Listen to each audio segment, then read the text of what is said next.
I, 37M, have 3 girls, 8, 10, and 12. Their mother walked out on us for another man when our youngest was around 4. My ex still stays in contact, though, and pays child support. A few weeks ago while doing laundry, I saw red spots on my oldest's underwear. I asked her if she knew about it, and she cried and told me she tried to call her mom, but my ex didn't call back. She'd been stuffing toilet paper in her underwear, hoping that would work. I explained to her that periods are nothing to be ashamed of, and found some great resources online for us to review together. I took her to the store to pick out brands of feminine products she wanted to use. She picked Playtex Sport because she's a gymnast. After we were done, I decided I should do the same thing with my other 2. My 12 years old volunteered to be part of preparing them, and we made a whole night of it. It was wonderful. And I learned a lot. I even learned what a menstrual cup is, and how they benefit the environment. The other day, my ex called back. I'll usually arrange a video chat and leave the room so they can have some alone time, and when they're done chatting, I'll come back in to talk boring co-parenting stuff like school, bills, etc. This last time, my ex was furious with me for talking about periods with the girls.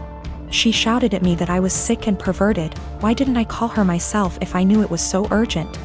I could have called one of their grandmas / aunts, but my mom has dementia, while her mom and sisters call me a loser because I teach kindergarten, so I'm not fond of them. My ex told me I was being immature and should have just toughed it out for the girls. This really pissed me off, so I shouted back that maybe if she wasn't such a deadbeat and answered her goddamned phone once in a while, she could have handled this. I brought up everything she does that hurts them. She hasn't been to a single soccer game, piano recital, or gymnastics meet in 2 years. Every other weekend when they come home from her house, they go straight to their rooms, only to emerge hours later asking me why she loves her new husband more than them, and what did they do to make her leave. My ex responded by saying I should tell them it's not their fault I couldn't satisfy her, and I screamed. And she just smirked and pointed behind me, saying, "Look what you did," when I turned around.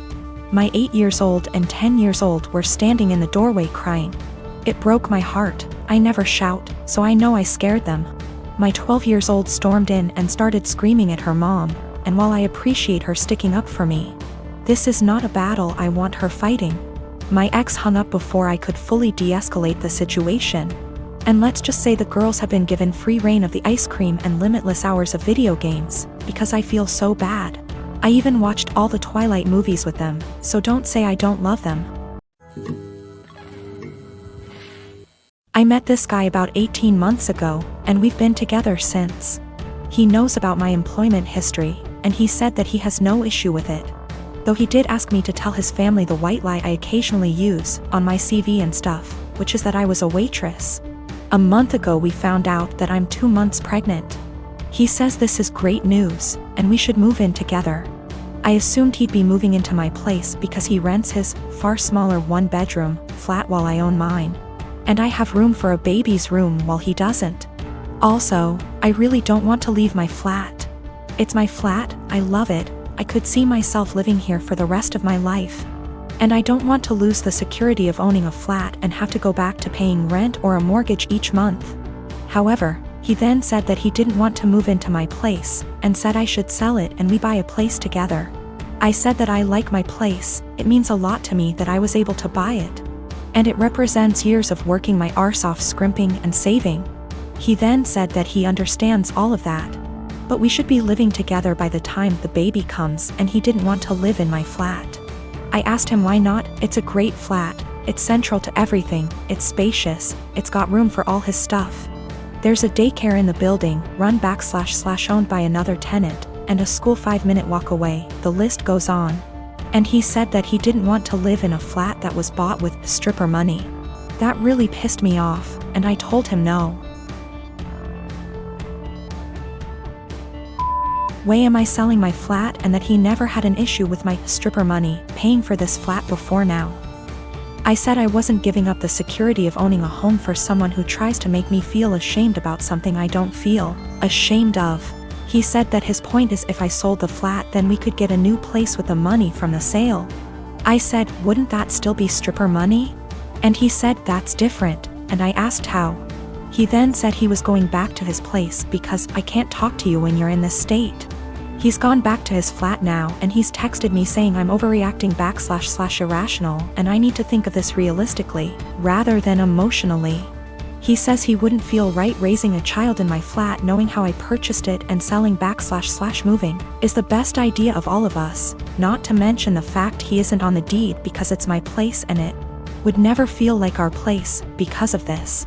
I feel I might be the arse because I get why he might feel like it's just my place and I feel I'm being too rigid, in a time we need to work together. Plus I spoke to my sister and she sided with him, so 2 out of 3 people think I'm in the wrong here. I dumped him.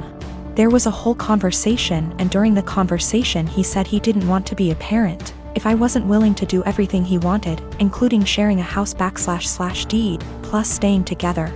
Also, at the start of the conversation I said what a few people suggested, which was that I'd be willing to sell and split the house with him, provided he paid 50%, and he got very, very angry. Very, very quickly. He also said a few other things, how it's all going to pan out just yet, but it looks like I'm going to be a single mother. I am a 17-year-old female, and I still live with my mom, my stepdad, and my 2 half-siblings, 5 and 7 year. My dad died when I was 5, driving me to the hospital. Mom didn't want to pay for an ambulance. He died in the crash and my leg and spine got busted up in a way that has left me needing a cane pretty much ever since. My stepdad's always been a little distant with me. He likes to make jokes about how I'm an early blooming black widow. I think he gets that from my mom, who blames me for my dad's death. I do too, it is my fault after all, so I don't push back on it. Anyway, the point is that with the current situation my parents are always looking for ways to get my half-siblings active and doing things, without leaving the house, and have recently settled on scavenger hunts. I have no problem with this honestly. I wish they'd stop hiding stuff in my underwear drawer, but it's a 5-year-old and a 7-year-old so that's not the worst. My problem though is that they keep taking my cane when I'm not looking. I tend to get lost in my homework and my writing hobby and zone out. And having it be one of the items that my half-siblings have to find. When I complain to my stepdad, he's a SAHD so is usually the one running these things. He scolds me for being selfish and points out that my swivel chair has wheels if I need the bathroom and that they always get it to me before I have to go downstairs for dinner. I tried my mom yesterday, and she said that I was being a brat and that if I wanted a father who cared about me I shouldn't have killed my dad. I got really upset at that point and called my grandparents, my mom's parents. Dads are dead too. They showed up at 10 p.m. yesterday, and Grandma screamed at them while Grandpa packed my stuff up and helped me out to their car. My mom's been blowing up my phone and email, calling me all sorts of names and accusing me of turning her family against her and trying to get her in legal trouble, since minors can't move out. And I can't help but think that maybe she's. I met this guy in January and he became my boyfriend in February. Comes March, the world goes down the drain and we decided to move in together for the time of the pandemic. A few weeks ago, he shows me a post where this guy is challenged to an arm wrestling competition by his GF. The guy didn't seem to have any sort of training / workout whereas his girlfriend did. I commented he might have a surprise. My boyfriend started educating me on biology and how men are stronger than women. I told him there were way too many factors to take into consideration to make such a broad comment. I have been doing weightlifting for 2 years and my boyfriend has never seen a gym in his life, so I used us as an example. That was a big mistake. He got really defensive and condescending, and made comments like, "That's cute." I just let it go. Fast forward to yesterday.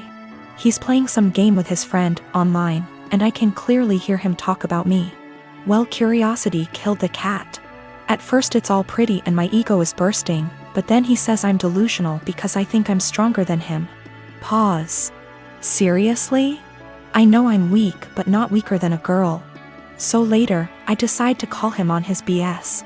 I asked him if he wanted to come work out with me the next day, this morning, so he can show me how strong he is. He accepted and I was happy because I had been dying to bring him and initiate him to something I'm passionate about. So, this morning, we went to my friend's garage. My region allows groups of 10 or less and we wipe everything. I told him we're gonna do deadlifts. It's my favorite exercise and I was already planning to test my personal best, so it was perfect. My friend was there 'cause he corrects my form and it's been our Sunday ritual since COVID-19. We started light and slowly worked our way up, doing the same number of reps as the other. Comes 185, his form starts to crumble, so we made him go lighter. But 185 really isn't that much for me, so I kept stacking the plates. He looked very supportive and impressed the whole time. I ended up beating my personal best at 265. I was ecstatic and so were they. When we got in the car, he was very silent. I assumed he was just tired. We got home and that's when he exploded and asked me if I was proud of myself. Apparently, I humiliated him in front of my friend. I apologized. I didn't realize he was feeling that way. He got angry and said it really changed the way he saw me, like I'm less of a woman now. He stormed to the basement. I started collecting my things. But now I'm wondering if I should have been reading between the lines and stopped at 190 or something. Or just dropped it and never suggested we work out together. I knew very well I was stronger than him, but I just had to prove it to him.